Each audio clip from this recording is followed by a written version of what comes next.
Como estamos, seguimos hablando de la historia de Estados Unidos, en la que hemos estado viendo todo ese problema que se tiene a través de empezar todo ese movimiento de esclavitud, en ese desarrollo de toda esa eh, situación en relación de las religiones que se estaban haciendo, y vamos a ir viendo cómo se van uniendo los adventistas del séptimo día, que esta denominación es un concepto cristiano de los Estados Unidos.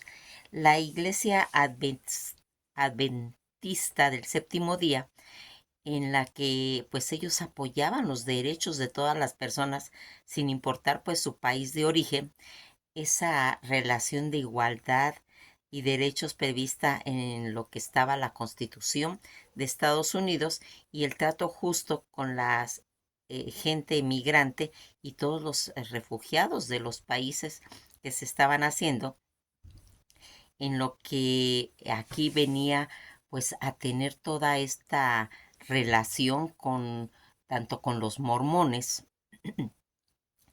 que va a estar en cierta forma eh, pues unida, porque aquí algo que vamos a ir viendo, a veces parece que es lo mismo, pero no.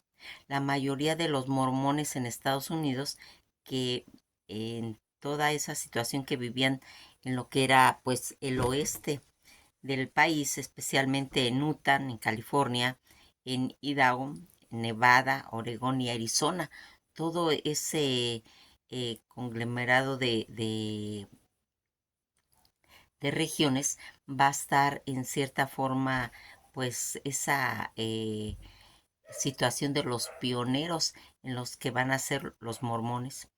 Fueron ese grupo de conversos de la Iglesia de Jesucristo de todos los santos de los últimos días, y todo el parte de ese movimiento que vamos viendo de los emigrantes a través cuando van a llegar a Estados Unidos, desde lo que sería Medio Oeste hasta el territorio de Utah, en la que hoy es estado de Utah. Ese viaje que realizaron unos 70,000 personas, que se inició en febrero de 1846 y concluyó con la terminación de la primera línea de ferrocarril transcontinental. Toda esta situación de los antecedentes de la migración que se va dando de la Iglesia de Jesucristo de los Santos de los últimos días fue fundada en abril de 1830 por Joseph Smith y un pequeño grupo de seguidores, que inaugurando entre el cristianismo del este de los Estados Unidos todo ese elemento teológico nuevo, y con esas tendencias en cierta forma como de ir restaurando el constante proselitismo de su nueva fe, las inclinaciones que hacían en la unidad social y política en su creación religiosa, pues en cierta forma poco ortodoxa, hicieron que fuera pues perseguidos con frecuencia por sus vecinos, que ya con el tiempo la diferencia religiosa y social, tanto política en la nueva Grey y sus vecinos, se pues trocaron en enfrentamientos realmente, y muchas veces hasta sangrientos. En los términos de 15 años fueron expulsados de 4 estados antes que decidieran su migración pionera hacia el Valle del Lago Salado. Todas estas situaciones en algunas creencias y manifestaciones de costumbres de los miembros pues de la recién fundada iglesia no fueron bien pues concibidos por otras congregaciones cristianas. Así, agregados a una nueva diferencia, las escrituras del libro del Mormón, las manifestaciones de Joseph Smith, tuvo conversaciones con Dios, comentaba Jesucristo y otros personajes celestiales, su forma de gobierno, su teocrática y su controvertida práctica de la poligamia. Fue en cierta forma una combinación de factores que provocaron tensiones, con el tiempo desembocándose en episodios realmente de violencia y persecuciones de los nuevos líderes religiosos. Todas estas persecuciones de actos de violencia no fueron exclusivos de los que pertenecían a la iglesia, que en una oportunidad en Clinton, en Oregon, José de Smith fue cubierto por una combinación de brea y plumas por una turba entre las que se encontraban individuos que habían desertado de la iglesia. Esta persecución, entre otras de las razones, pues va a causar que el grupo de la iglesia se marchara de un lugar a otro, en Orion, Missouri, y luego en Illinois, donde todos estos miembros de la iglesia constituyeron pues ciudad como Navoa. El gobernador de Missouri emitió poco después una orden de exterminación contra todo lo que sería ese concepto de los mormones que vivían en el estado. Este descontento, cómo se percibía la teocracia, también tuvo raíces dentro de la iglesia, pues un grupo de hombres separados de la iglesia, organizados y liderados en forma de rebeliones, van a ir formando las acusaciones legales en contra de los mormones de Nauvoo y la nueva alcaldía. José de Smith, ya en 1844, mientras anunciaba formalmente su candidatura a la presidencia de los Estados Unidos, Joseph Smith fue encarcelado, acusado de haber dirigido la destrucción de una imprenta opositora. Esa destrucción de la imprenta, fundada por el excomulgado apóstol mormón William Law, fue una de las oportunidades que se aprovecharon por críticos como Thomas Schapp, quien pretendía abiertamente la ruina de la iglesia. Toda esta creación de una milicia privada va a turbar en desasosiego en otras ciudades como Cartagena, que había en cierta forma temían a la propagación de la teocracia. Esta crisis de sucesión de los movimientos, en los que, como ya habíamos comentado, estaba el movimiento de los santos de los últimos días, ocurridos después de la muerte violenta de su fundador, Joseph Smith, y de su hermano Hiram en la cárcel de Cartagena el 27 de junio de 1844.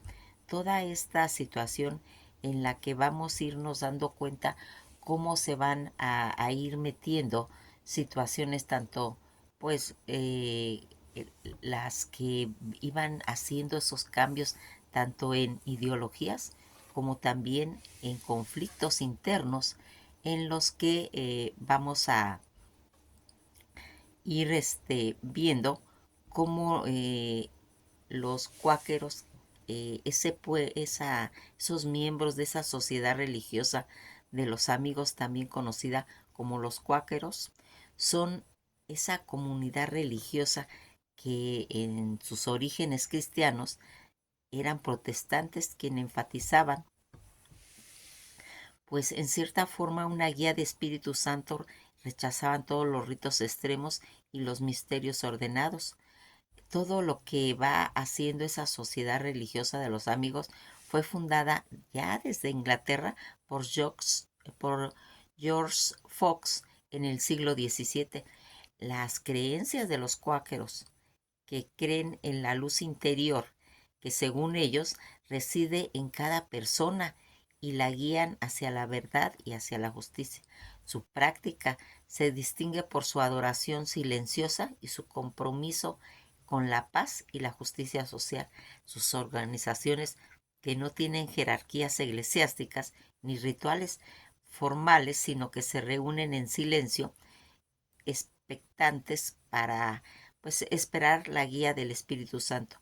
Toda esta tradición de los cuáqueros, que tienen esa larga historia de compromiso con la paz, con el activismo social, con la educación, como se ve en las organizaciones que más adelante van a ir haciendo. Fíjense que la palabra del término cuáquer también se ha usado para la marca de lo que nosotros conocemos, la avena cuáquer, inspirada en el movimiento religioso que se daba pues existía una comunidad de cuáqueros sudamericanos que organizaba la competencia y que van a ver en la actualidad lo que es el Champion. Vamos a ir viendo, quisimos mencionar los cuáqueros asociados a, no sé si han visto ustedes una cajita donde hay un personaje emblemático de la avena, él es un cuáquero. Y todas esas organizaciones religiosas que se estaban marcando en toda la creación de Estados Unidos y que van a tener una historia, una introducción de lo que va a ir siendo pues todos estos movimientos de pues de conceptos religiosos que van a ser emblemáticos en lo que sería eh, pues Estados Unidos. Cuando nosotros vamos viendo cómo va a ir marcándose en cierta forma eh, esos conceptos que se van a relacionar, cuestiones religiosas, cuestiones políticos, en las que van a ir saliendo ciertas situaciones y que van a ir hablando, pues inclusive de las, de lo que serían, pues las leyendas que se hablaban en esa época, porque aquí algo que va a estar, pues se puede decir, muy relacionado, una leyenda que se manejaba de la leyenda de los gemelos del Siam, lo que ahorita se le llama, el Siam se le llama actualmente Tailandia. Estos siameses que se le conocen como el origen de los hermanos Chan y Heinz Booker, que nacieron en Siam, lo que actualmente llamamos Tailandia, unidos por el esternón. Es una historia que se convirtió, se puede decir, en una referencia para la condición de gemelos unidos. Ellos estaban unidos por la unión del esternón y parte del estómago, eh, aunque en realidad la unión pudo ocurrir en diversas partes del cuerpo. Se tiene noticia de eso. Esta historia, esta leyenda de Chan y Hem Burker fueron nacidos en Siam, en la actual Tailandia, en 1811, que estaban unidos por el esternón y pequeños cartílagos, pero eran dos individuos completamente separados, ¿sí? O sea que nada más estaban pegados así, pero estaban separados. Toda esta situación en las que ellos fueron llevados a Europa y Estados Unidos como una forma de atracción, pues de feria, donde fueron examinados por médicos y observados por las multitudes. Todas estas oportunidades, estos gemelos aprovecharon su fama, su inteligencia para hacerse ricos y finalmente se establecieron en lo que sería Estados Unidos, donde se casaron, tuvieron hijos y se convirtieron en propietarios inclusive de esclavos. Toda esa situación que mencionamos con esta leyenda es ese legado, ese término por la cual a los gemelos que están pegados se les llama siameses, para referirse a esos gemelos unidos que quedó fijado gracias a la historia. Ese fenómeno de los gemelos unidos se desarrolló cuando en la matriz de la mujer un embrión temprano se dividió parcialmente, quedando los bebés unidos por alguna parte de sus cuerpos. La unión, pues, es rara, pero ocurre aproximadamente de cada 50,000 nacimientos.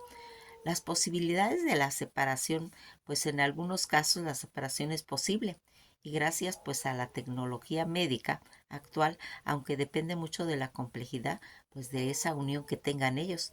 Casos notables a lo largo de la historia, habían muchos casos de gemelos unidos, algunos pues de los cuales han sido separados con éxito mientras que otros no. En resumen, la leyenda de los gemelos siameses, aunque centrada en la historia de Chan y Hem, se refiere a un fenómeno médico real donde los gemelos nacieron unidos por esa parte del cuerpo. Realmente es fascinante la historia de Chan y Hem Booker, los gemelos. hermanos vendidos como esclavos de niños a Chan y Gen eran conocidos como los gemelos chinos, que van a estar pues en una forma de espectáculo en los circos originales que se convirtieron en propiedad de esclavos y tuvieron más de 21 hijos. Toda esta situación en la que nosotros fuimos dándonos cuenta cómo van a marcarse, ¿sí? Estos fueron los gemelos.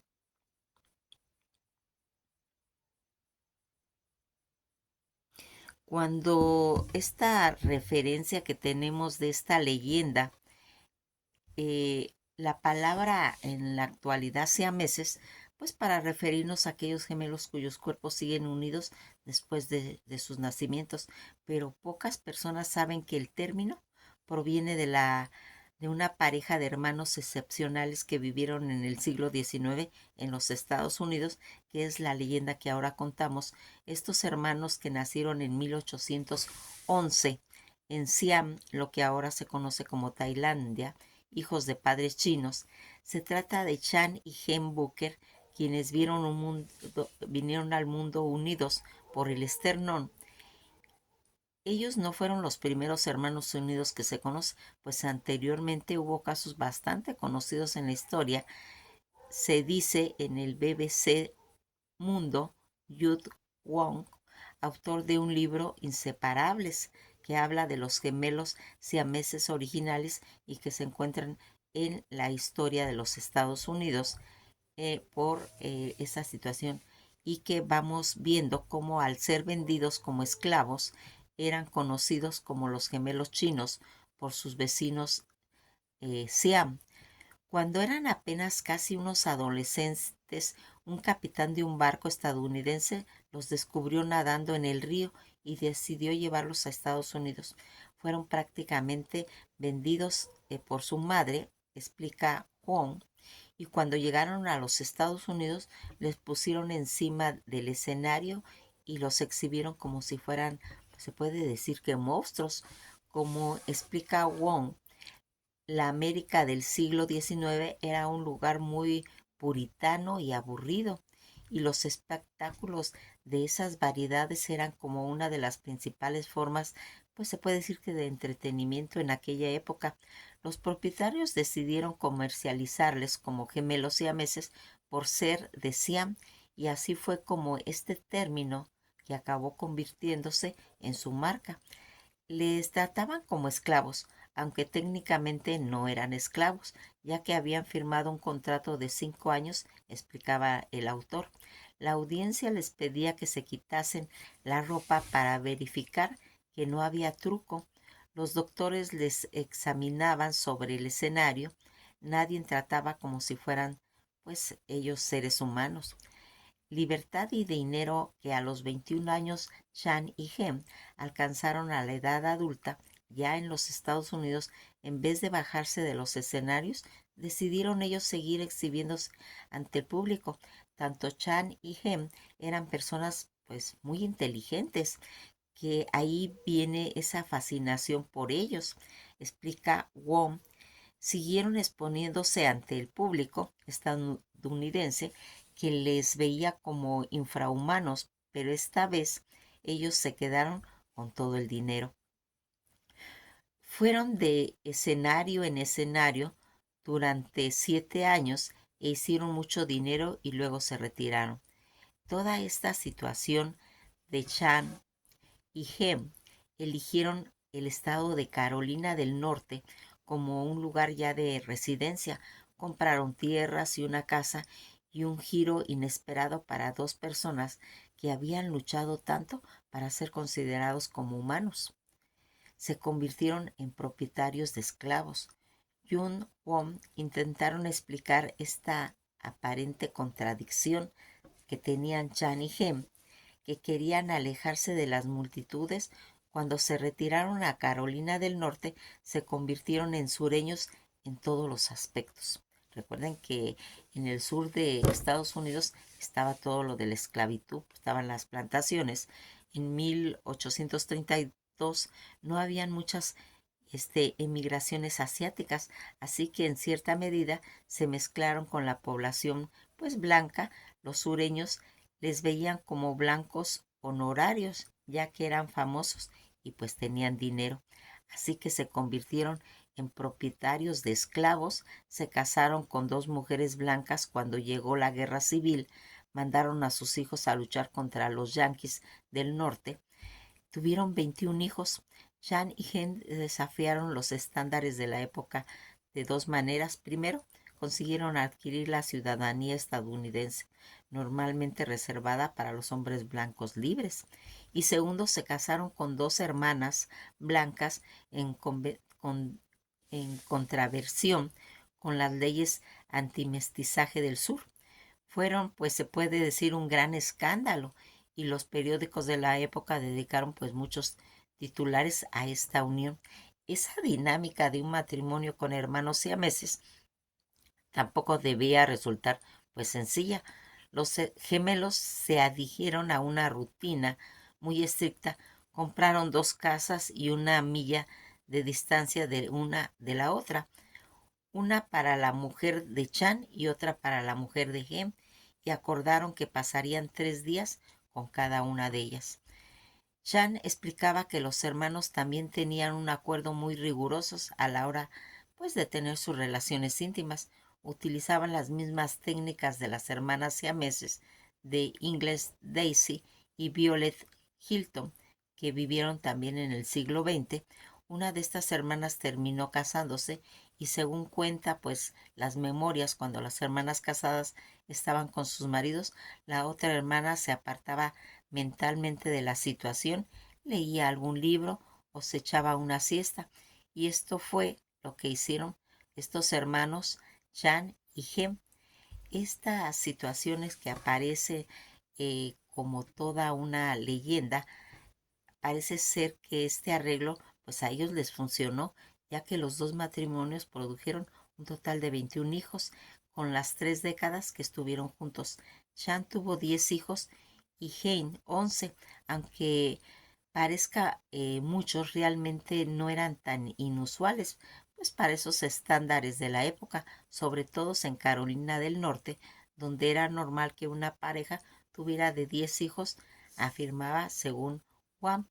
Toda esta descendencia de Chanigen todavía reúne una vez al año. El autor del libro ha asistido a una de estas reuniones. Unidos hasta el final, cabe preguntar si estos hermanos quisieron separarse el uno del otro alguna vez. Wong explica que cuando llegaron por primera vez a los Estados Unidos, pues fueron examinados por un doctor muy famoso, quien les dijo que la operación para separarlos podía ser muy peligrosa. Aún así, los hermanos consideraron llevarlo a cabo antes de casarse, pero sus futuras esposas los convencieron que era demasiado arriesgado. Ellas les dijeron que pues les aceptaban tal y como eran, dice Wong, pero puede que el enlace de su historia hubiese sido tal vez distinto si se hubieran llevado a cabo pues dichas operaciones, y que va a marcar pues toda esta historia de estos gemelos, en las que nosotros vamos viendo cómo esto también enseña, se puede decir, pues una lección de vida, porque a veces eh, las personas, teniendo todas las oportunidades del mundo, no aprovechan nada de esto. Toda esta situación en la que vamos a ir viendo cómo se va desenvolviendo con ya la llegada pues de todos estos movimientos, de todas estas guerras civiles de secesión, con la llegada de Abraham Lincoln, que vamos a ir desarrollando y que va a ir marcando en lo que pues toda esta situación va también a irse formando lo que sería en 1837 la fundación del estado de Atlanta, en la que vamos viendo que ya desde 1836, esta ciudad de Atlanta, en la que es pues realmente interesante cómo se van a ir haciendo, pues todos estos lugares ocupados, lo que hoy es Atlanta, era un territorio cherokee y de Creek hasta la deportación de estas tribus. Estos territorios donde se levanta la actual Atlanta fue cedido a los estados de Georgia por los indígenas américos. Aparentemente, más bien vimos cómo se les fueron despojados, ¿sí? A la tribu de Crench en 1821. Atlanta va a ser fundada en 1836 y 37, recibió la categoría de ciudad hasta 1847. Pues durante todo lo que sería la guerra civil, alcanzó una población de más de 15,000 habitantes y se convirtió en un importante pues nudo ferroviario. Atlanta era muy destacado como un centro de abastecimiento pues de todo lo que serían las tropas confederadas, por lo que se convirtió, se puede decir, que en un objeto de campaña en general. Williams Tecumseh Sherman, desde varias grandes batallas que se habían originado porque ellos tuvieron grandes generales. La batalla tuvo lugar en sus proximidades antes de ser tomada, que sería el 1 de septiembre desde 1864. Entonces el general confederado John Bell Hall evaluó a la ciudad después de 4 meses pues de todo ese asedio de las tropas federales, acontecimiento histórico que fue inmortalizado en la novela Lo que el viento se llevó, en la que vamos a ir desarrollando, que se va a llevar a cabo en 1936. El día 7 de septiembre de 1864, el alcalde James Cole rindió la ciudad a los invasores y el 15 de noviembre Sherman calcinó casi toda la ciudad antes de marcharse pues a lo que sería hacia el mar. Atlanta se recuperó pues rápidamente tras la guerra civil y fue acogida capital del estado. Ya en 1868 decidió que se hiciera definitivamente tras votaciones populares en 1877 hasta 1990, hasta el 1900, que se transformó en la mayor ciudad del estado. Esta importancia de Atlanta en la historia, en lo que sería la población negra, en el movimiento de los derechos civiles, es muy significativo. En el marco de Contra, va a ir haciendo en 1895, se va a pronunciar un discurso conocido como el Compromiso de Atlanta, en el que pugnaba pues toda esa igualdad en cuestiones políticas, sociales para una población negra, a cambio de una seguridad económica.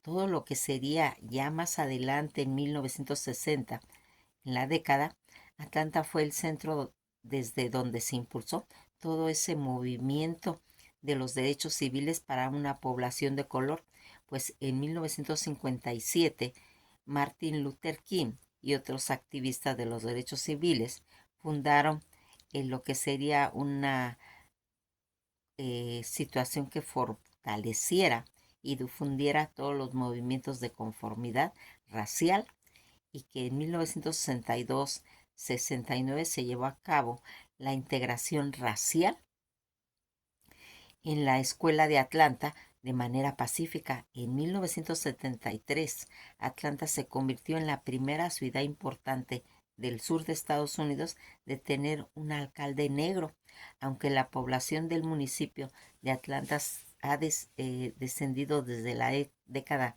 de 1970. La de su área metropolitana ha crecido, se puede decir, que en una forma exponencial entre 1980 y 1990. Atlanta fue seleccionada como la sede olímpica el día 18 de septiembre de 1990 en la ciudad japonesa de Tokio. Hubo, pues se puede decir, que varias opiniones favorables en la elección de Atenas, debido a que el evento se celebraría justo a los 100 años después de los primeros Juegos Olímpicos de la era moderna. Mas, sin embargo, todo lo que sería ese Comité Olímpico Internacional optó por la ciudad estadounidense en la última votación, creando varios de los votantes, se puede decir, infraestructuras que no estarían completadas a tiempo en caso de elegir la ciudad griega. Y aún así, la decisión no estuvo exenta de polémicas. Días después de las votaciones, Atenas organizó de nuevo los Juegos Olímpicos por segunda vez, pero esto sería en el 2004. Nos vamos a quedar aquí. Quisimos comentar un poco de las cosas actuales de lo que está aconteciendo en Atlanta por ser una ciudad importante para la historia de Estados Unidos. Pues nos vemos en el próximo video, en el que vamos a ir marcando cómo se van a ir desplegando, cómo se van a ir formando y cómo se van a ir incorporando por medio de esas guerras en lo que Estados Unidos en ese momento pensaban que eran guerras muy fáciles, que eran guerras de honor, en los que pues, se platicaba en los bailes, en las, cuando tocaban piano, cuando estaban en reuniones, se platicaba como que ir a la guerra era algo, pues, muy de orgullo, como aquella persona que va a un paseo, donde las madres, pues, les hacían sus uniformes, donde iban galardonados, donde se hacían estandartes, y cuando ellos van a llegar a todo esto, van a empezar a ver que realmente es una matanza donde mueren todas esas personas que llevaban todas esas ideas que al transportarse a lo que sería más adelante la guerra civil de secesión, que vamos a comentar en el próximo video. Que pasen una tarde muy agradable y esto ha sido todo por hoy.